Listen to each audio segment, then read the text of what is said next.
Geldi. Ben hemen buradaydım.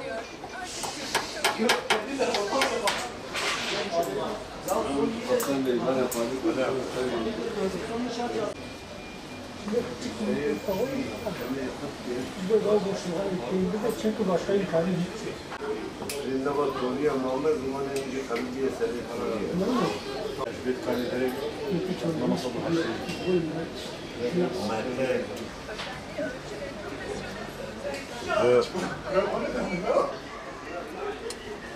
Normal ne?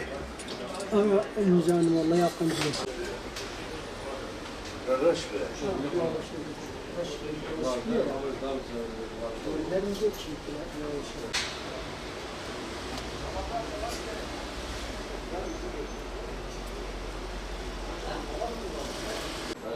Serçava çünkü hasta gelek çeşit atı. 90'larda Ankara'ya Gazi'de üniversitede okuyordum. Gazi İktisat. Orada saman pazarında çalışan bir Diyarbakırlı bir saatçi arkadaşın yanında yani çırak olarak çalıştım.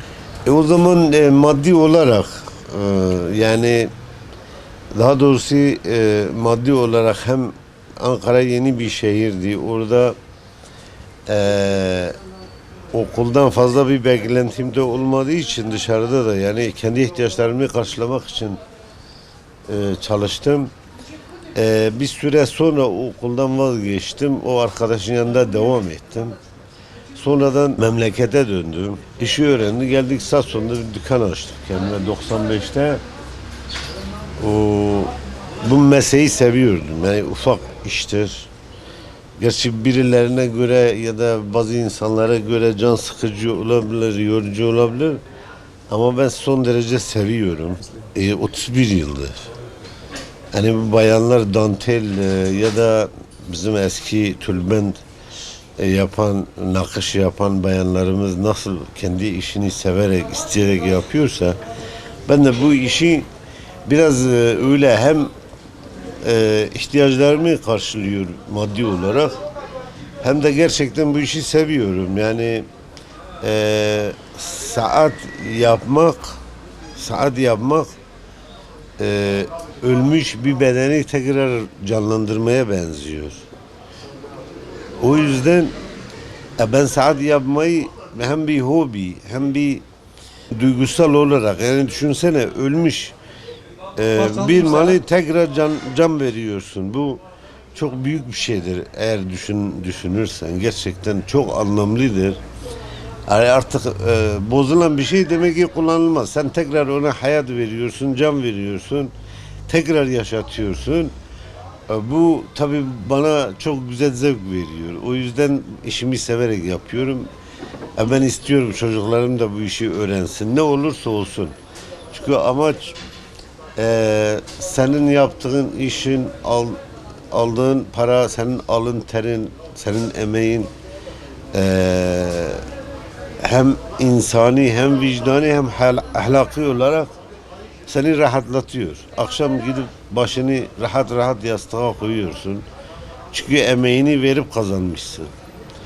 O yüzden ben bu işi seviyorum. 5 çocuğum var zaten 3 tanesi evlendi kızdırlar. Bir tane oğlum var Zana o öğrenmiş o biliyor. Agit diye bir oğlum var ben onu da öğretmek istiyorum ama tabii onun isteğine bağlıdır. Bir kısım insan aksesuar olarak kullanıyor adam saati üstünde bir aksesuar olarak bir görsel bir görüntü olarak kullanıyor. Ne diyeyim yani yüzük, tezbih, küpe, ayna eskiden kullanılır diyeyim. Bazı insanlar da gerçekten ihtiyaç olarak kullanıyor çünkü telefon şu anda tam saatin yerini tutmamış. Bizim eski insanlarımız kesinlikle kolunda bir aksesuar ister. Öyle mesela düşün ki sen evdesin. Evde istediğin kadar kol saati olsun, televizyon olsun. Saat dedin mi senin gözlerin duvarlarda duvar saatini arar. Bu iş böyle bir şeydir. Yani 10 tane telefon da cebinde olsa saat denildi mi sen koluna bakarsın. Çünkü saat ismi. O yüzden bana göre saat ölmez. Yani devam eder.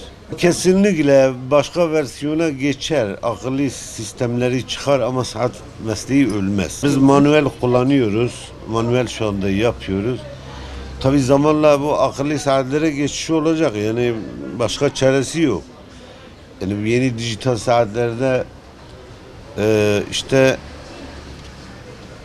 adım sayan, nabız sayan, ne diyeyim öyle sağlıkla ilgili bir sürü ihtiyacını gören, rakım gösteren, mesela yön gösteren bu yeni tip akıllı saatler. Yani yeni saatler türemiş. Bunlar çok şeylidir ama sonuçta saattir. Şu anda Batman'da iyi düzeyde o tamiri yapan kimse yok. İşte yeni gençler bana göre Batman'da en önemli şey bu yeni akım saat, yani akıllı saat sistemlerini hem tedarik etme hem tamir etme iyi meslek olarak düşünsünler. Yani güzel bir şeydir. Biz şu anda yapamıyoruz yani. Bizim akıllı saatlere cevap veremiyoruz. Biz manuel bir de eski sistem çalışıyoruz. Yalnız bu da bir ihtiyaçtır, olması gerekir kesinlikle.